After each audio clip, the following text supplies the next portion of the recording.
കൊല്ലം തേവലക്കരയിൽ school വിദ്യാർത്ഥി ഷോക്കേറ്റ് മരിച്ച സംഭവത്തിൽ വീഴ്ച സംഭവിച്ചിട്ടില്ല എന്ന് സ്കൂൾ അധികൃതർ. സ്കൂൾ മാനേജ്മെന്റ് വിശദീകരണം നൽകിയതായി മന്ത്രി വി ശിവൻകുട്ടി പറഞ്ഞു. നടപടി സംബന്ധിച്ച് തീരുമാനം നാളെ ഉണ്ടാകുമെന്നും മന്ത്രി വ്യക്തമാക്കി. വിശദീകരണത്തിൽ അവരതെല്ലാം നിഷേധിച്ചിരിക്കുന്നു.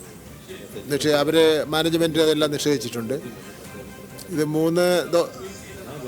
അവരുടെ ഭാഗത്ത് വീഴ്ചയില്ല, ഇത് എത്രയും വർഷക്കാലമായി നിൽക്കുന്ന കാര്യങ്ങളാണെന്നൊക്കെ പറഞ്ഞ് അവരുടെ ഒരു മാനേജ്മെൻ്റ് ഒരു വിശദീകരണമുണ്ട്. ഇനി വേറെ എന്തെങ്കിലും ഉണ്ടെങ്കിൽ ഖേദം പ്രകടിപ്പിച്ചുകൊണ്ടൊക്കെ ഒരു കത്ത് തന്നിട്ടുണ്ട്. നാളെ അതിനെ സംബന്ധിച്ചിടത്തോളം തീരുമാനം.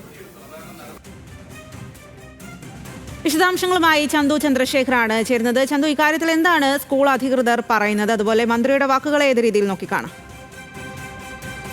ഈ സ്കൂൾ അധികൃതരോട് 2 ആഴ്ചയ്ക്കുള്ളിൽ വിശദീകരണം നൽകണമെന്നാണ് നേരത്തെ വിദ്യാഭ്യാസ വകുപ്പ് നിർദ്ദേശം നൽകിയിരിക്കുന്നത്. അതിനാണ് അവർ ഇന്ന് വിദ്യാഭ്യാസ മന്ത്രിക്ക് തന്നെ വിശദീകരണം നൽകിയിരിക്കുന്നത്. അതിൽ പ്രധാനമായും ഖേദം പ്രകടിപ്പിച്ചുകൊണ്ടുള്ള ഒരു വിശദീകരണമാണ് സ്കൂളിന്റെ ഭാഗത്തു നിന്ന് ഉണ്ടായിട്ടുള്ളതെന്നാണ് മന്ത്രി വ്യക്തമാക്കിയിരിക്കുന്നത്. അതായത് ഈ കെട്ടിടം നേരത്തെ അവിടെ ഉണ്ടായിരുന്നതാണ്. മാത്രമല്ല ഈ സ്കൂൾ ലൈൻ നേരത്തെ തന്നെ അവിടെ ഈ ഷെഡിന് മുകളിൽ കൂടി പോകുന്നതാണ് തുടങ്ങിയ കാര്യങ്ങളായിരുന്നു വിശദീകരണത്തിൽ പറയുന്നത്. അവരുടെ ഭാഗത്ത് വീഴ്ച ഉണ്ടായിട്ടില്ല എന്ന തരത്തിലുള്ള വിശദീകരണമാണ് ഇപ്പോൾ വിദ്യാഭ്യാസ വകുപ്പിന് ലഭിച്ചിരിക്കുന്നത്. എന്തായാലും ഈ കാര്യം സംബന്ധിച്ച് വിദ്യാഭ്യാസ വകുപ്പ് വിശദമായി തന്നെ പരിശോധിക്കുന്നത് സംബന്ധിച്ച് നാളെ ഒരു യോഗം ചേരുന്നുണ്ട്. ഈ യോഗത്തിൽ സ്കൂളിനെതിരെ എന്ത് നടപടി സ്വീകരിക്കണം, ഈ മാനേജ്മെന്റിനെതിരെ എന്ത് നടപടി സ്വീകരിക്കണമെന്നത് സംബന്ധിച്ച് തീരുമാനമെടുക്കുമെന്നാണ് വിദ്യാഭ്യാസ വകുപ്പ് മന്ത്രി വ്യക്തമാക്കിയിരിക്കുന്നത്. മാത്രമല്ല വിദ്യാഭ്യാസ ഡയറക്ടറോട് ഇത് സംബന്ധിച്ച് വിശദീകരണം നൽകാൻ, അന്വേഷിച്ച് റിപ്പോർട്ട് നൽകാൻ മന്ത്രി ആവശ്യപ്പെട്ടിരുന്നു. കൊല്ലം ജില്ലയിലെ തന്നെ വിദ്യാഭ്യാസ വകുപ്പ് ഉന്നത ഉദ്യോഗസ്ഥരോടാണ് റിപ്പോർട്ട് നൽകാൻ ആവശ്യപ്പെട്ടിരുന്നത്. ആ റിപ്പോർട്ട് ഇതുവരെ ലഭിച്ചിട്ടില്ല. ആ റിപ്പോർട്ട് കിട്ടിയതിനു ശേഷം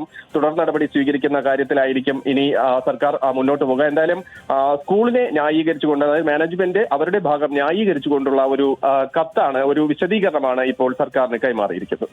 സ്വാതി. ശരി ചന്തു, എന്തായാലും ഒരു കുട്ടിയുടെ ജീവനാണ് നഷ്ടമായത്. ഇവിടെ എന്താണ് യഥാർത്ഥത്തിൽ സംഭവിച്ചത്, ആരുടെ ഭാഗത്താണ് വീഴ്ച എന്ന കാര്യങ്ങളിലടക്കം അന്വേഷണവും അത് കണ്ടെത്തേണ്ടതുമായിട്ടുള്ള ആവശ്യവും ഉണ്ട്.